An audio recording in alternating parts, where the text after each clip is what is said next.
All right, everybody, what is up? Today we're going to be talking about some of my tortoises. I've been doing some habitat upgrades, been kind of feeding them and getting them back outside, getting everybody in the groove of being outdoor housed tortoises. As you can see, my yellowfoot tortoise, she just finished eating. She's about to explore and probably get a drink out of the aquascape pond. Great weather, everybody's outside. I couldn't be happier. So let's go check out some of the things I've been doing and some of the changes I've made.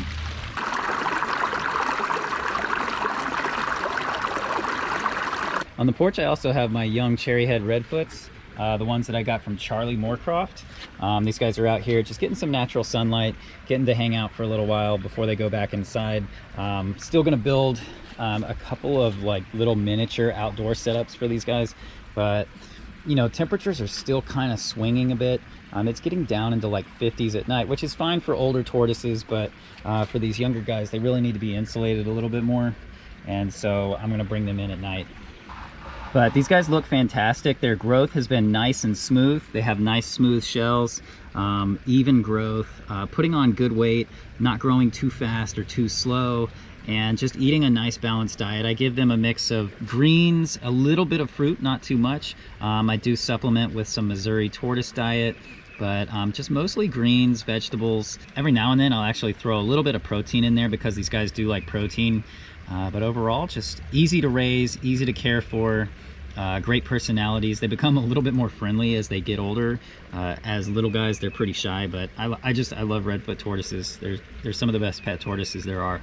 All right, so as I may have mentioned in previous videos, I don't think any habitat is ever officially done. They should always be evolving and kind of growing along with the things that live in there. And kind of in that theme, my Asian tortoise pen, it's been due for a new pool for these guys to get in and drink in and spend a lot of the hot days of summer in. So what I did is I actually pulled out the old little, basically I had a shallow tub that they were soaking in, and I put in a cheap Lowe's pond liner. Like I said, these guys only need a shallow thing basically to wade in and soak in. Doesn't have to be too deep, doesn't have to be too crazy. And so what I did is, you can see, so right here, just kind of came in, put the liner in, and then came in with some of these creeping plants, dug some of those up, planted them along the edges, and it just gives these guys a nice little pool to soak in.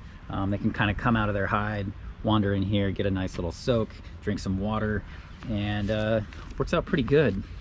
You know, this habitat, when I first got this place, this is one of the ones I was the most excited about because I had some Asian tortoises and I wanted something to live in some bamboo.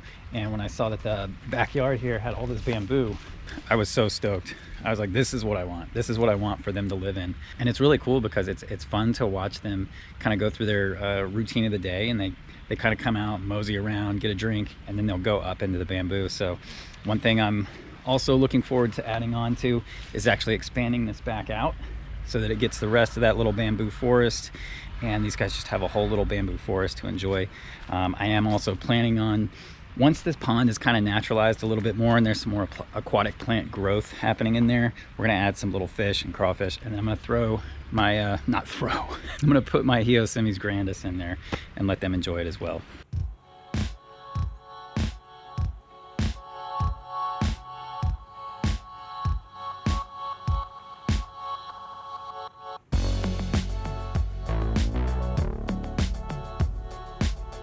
As you can see, all the grass and weeds is starting to grow back, and the sulcatas love it. They're able to kind of walk around and eat all those weeds and grasses and miscellaneous green stuff. So he's hanging out over here by the fence. These sulcatas are enjoying getting to eat all of that stuff. They just go to town on it, man. If it's a weed, if it's a grass, if it's whatever, they love it. Likewise, so do the Russians and the Hermann's tortoise. This is another pen that I'm looking to upgrade this year. I think I'm gonna plant probably some more large bushy grasses and other bushy plants around the outside edges. And then I might actually do some kind of larger watering hole for them. They don't really get in the water that much. They get like a sip and then they kind of go about their day, but it is cool to kind of get to see them and see them do this. And then before next winter, I think I'm gonna half bury that hide so that it's actually a little bit subterranean. I think they'll like that better. But what these guys like to do is end of their day, like kind of like what this one's doing, is kind of towards the end of the day, it's gonna go and get underneath that metal hide. The metal hide is actually really popular with them because it warms up so fast. What's up, friend? Here, will you eat this from my hand?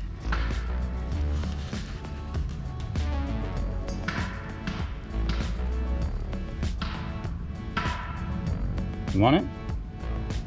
You gonna take it? No? Yes? No? Yes? No? How about this guy? You want some of this? There we go. Yeah. I'm gonna leave it there for you. Yeah, these guys are awesome. They're actually fairly friendly. It's fun to watch them do their thing. But yeah, I love this this habitat, and I want to see it actually get better.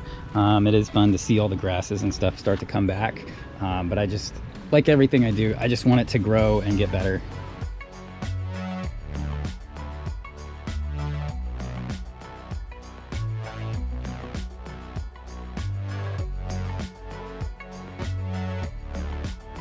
All right, so back here by the fence, we're getting to the end of the day. And this is where Bumpy, the redfoot tortoise, has decided he's going to sleep tonight. Bumpy is a good example of a tortoise with what's known as pyramiding, and that is where the scutes on the shell end up raised and kind of look like little pyramids or bumps, and that's why he's aptly named Bumpy. In his situation, it doesn't hurt his health overall, but some of them can develop it to an extreme degree where they have things like metabolic bone disease and get like a really weird curvature of the spine being housed inside the shell. The shell can actually be kind of concave on top or curved or, you know, severely malformed, but in his situation, he's doing okay. He's just a little bit bumpy, looks a little bit different, but he's a happy and healthy redfoot tortoise.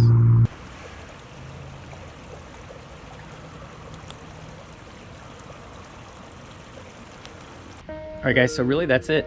Just a busy day here, building a lot of stuff, making more stuff tomorrow and the next day, and then fitting in some herping at night. Going to be doing some night shining. So just wanted to share with you guys some of the work that I did today, some of the other projects that are going to be coming up.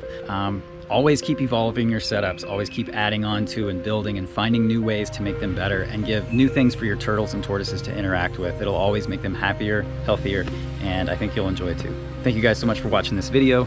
Appreciate it. Click that like button, click the subscribe button. Get your friends to subscribe. Let's get them all to join up, and we can all sit around and talk about turtles and tortoises. And thank you guys again. I'll see you later. Peace.